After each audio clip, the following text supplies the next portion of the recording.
Hola, Ana. Entre nosotros pues hemos hecho nuestras propias redes, tanto algunos que se han montado una empresa, que igual han acabado montándose una galería o haciendo cualquier otra historia, como otros que han sido pareja, ¿no? Porque hemos estrechado lazos en torno a la fotografía.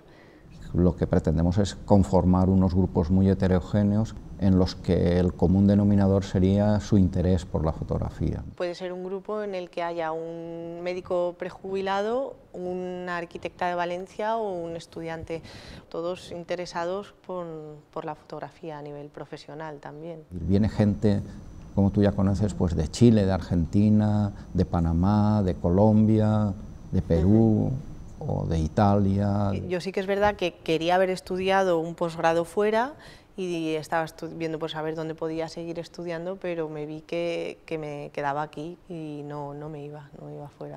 El perfil de los profesores que vienen al máster, por una parte son teóricos, por otra parte son artistas, por otra parte son profesionales. Poder contar con Joan Fontcuberta o Daniel Canogar o Estrella de Diego. También nos unió mucho el proyecto conjunto que hicimos, como la práctica de comisariado de una exposición. Porque uno de los objetivos del máster no es hacer solo grandes fotografías, sino también cómo gestionar esas fotografías. ¿Qué hacer con ellas?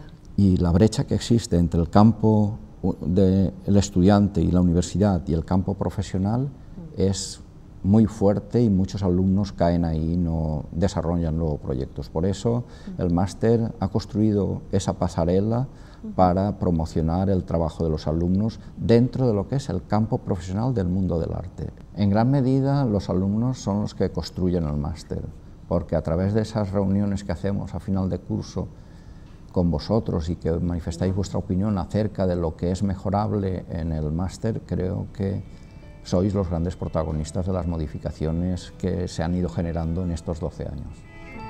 Formación a lo largo de la vida. La vida es un aprendizaje continuo.